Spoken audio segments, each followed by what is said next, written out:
What's up, guys? Jason here, aspiring entrepreneur, showing you the day in the life of a budding entrepreneur, the hustle of building a business, the grind of creating content. It's 8 a.m. It's time to get to work. Kicking the work day off, going to my favorite coffee shop down the street. All right, and what a productive morning it has been. So plugging away this morning, working on YouTube SEO, title tags, descriptions in the coffee shop. I love just going there in the morning and just busting it out because that's definitely one of the hardest, most draining things to do, especially when you have to link phrases together, and it's just not in my skill set. And so what I realized this morning when I was reviewing some of the Upwork proposals I got, because I'm going to outsource the YouTube SEO process, it's just taking way too long. And one of the reasons why I didn't want to do it and I just was holding on to doing it was because it just doesn't seem that high value of a task to outsource, because I look at it as it only takes me a couple hours, but it's going to be really expensive to find someone who can actually do what I'm doing.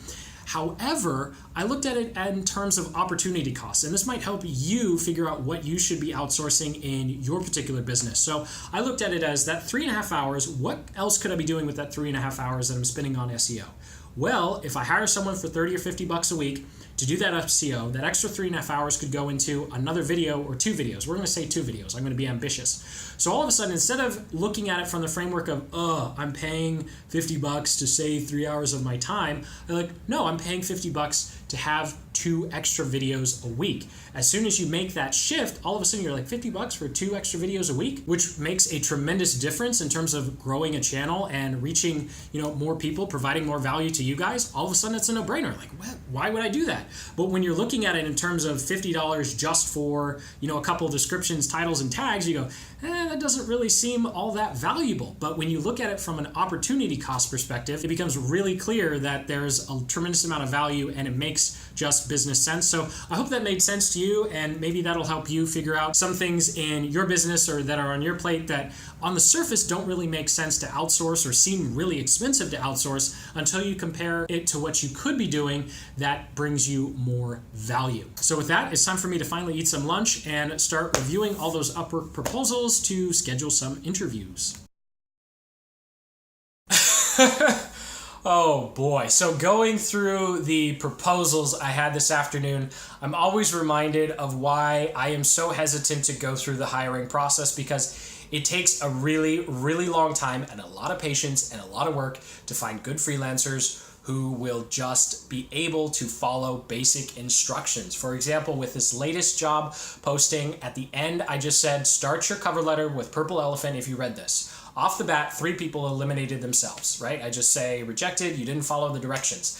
Then I send them messages. I actually use the paid version of Google Business. So what that means is you can actually set appointment slots on your Google Calendar. So you send out a link to everyone you want to interview and you say, hey, schedule yourselves in these different time blocks. I do 2 or 3 days, so it's really easy for freelancers to pick a time that works for them. And then if it doesn't work for them, they can email me individually and we can schedule something one-on-one. But it saves me a ton of time scheduling interviews because I'm not going back and forth with 5 or 6 different people.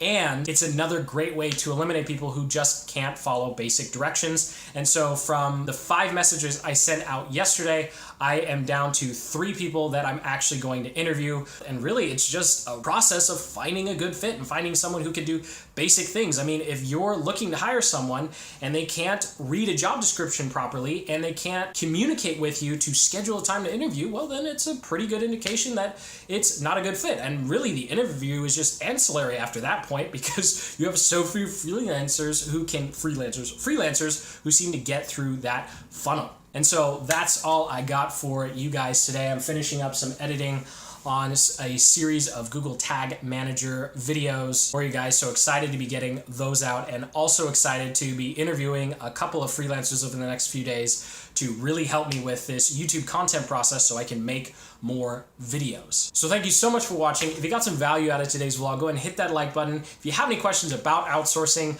comment below. If you have any nightmare stories about freelancers or outsourcing, I'd be interested to hear those and specifically how you handled it, because the switch from solopreneur to entrepreneur, that little gap in between starts with hiring freelancers and learning to work with multiple people and figuring out the kinds of people that you really work well with. So go ahead, hit that like button, and as always, keep building the business you love. Take care.